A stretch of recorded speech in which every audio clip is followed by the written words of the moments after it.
Ever wondered how to capture 3D Gaussian models like these? How can you obtain a detailed and complete Gaussian model? Welcome to the RS7 Indoor 3D Gaussian Splatting Capture Best Practices Guide. When using a handheld LiDAR scanner, following standardized scanning procedures is the key to achieving high-quality 3D Gaussian results. This video will walk you through the standardized workflow for indoor 3D Gaussian data capture. Before starting data capture, clean the LiDAR sensor and fisheye lenses of the RS7. Make sure they are free of fingerprints, grease, and dust. In SmartGo Neo, set the camera shooting mode to 3D Gaussian capture mode. Before indoor scanning, turn on all the lights. Ensure the lighting is bright, sufficient, and evenly distributed. For darker areas such as restrooms, storage rooms, and equipment rooms, additional lighting should be prepared in advance.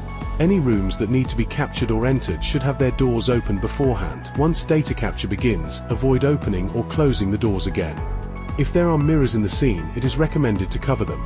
This helps reduce noise caused by reflections. Turn on any black screens in the scene and keep them displaying a static image. This helps minimize the impact of reflections and black screens. After the preparation is complete, plan your scanning route in advance. Avoid missing areas or repeatedly scanning the same space. Indoor scanning should begin at the entrance or a public area. Divide the indoor environment into smaller sections and scan them one by one. After entering a space, maintain continuous scanning. Once complete data has been collected, move on to the next space. Avoid rescanning the same space at different times whenever possible. During data capture, follow these standardized practices. Walk steadily and slowly. Avoid sudden movements or sharp turns. If scanning while holding the mobile phone, keep the phone screen facing your body and close to your torso. Do not hold it out with your arm extended for long periods. Use SmartGo Neo to monitor the scanning trajectory and the real-time point cloud. Ensure the captured area is complete without missing data. You can also check the real-time walking speed in the lower left corner of SmartGo Neo. Keep your speed below 0.5 meters per second. Avoid having other people appear in the camera view during scanning. For most objects, maintain a distance of at least 0.5 meters to achieve better scanning results. For details such as text, nameplates, and textures, move closer and scan slowly, but do not get too close. Maintain a distance of at least 0.3 meters. Position one of the fisheye lenses toward the detail, then scan slowly in an S-shaped pattern. If necessary, remain stationary until the camera captures the details before continuing.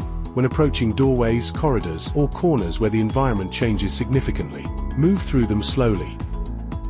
Before passing through narrow spaces and entering a new scanning area, pause briefly first. Pre-scan the floor of the new area. Maintain a distance greater than 1 meter.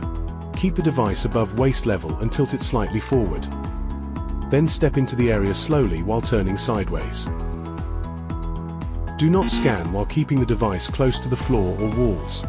Capture each room completely from at least 2 different heights. For complex areas such as cabinets, shelves, and display cases, scan from low, medium, and high viewpoints. When scanning from a high viewpoint, keep the device more than 0.5 m away from the ceiling to ensure complete data capture. When scanning stairs, walk from the bottom to the top to capture complete stairway data. By mastering these scanning best practices, you can also produce high-quality 3D Gaussian models.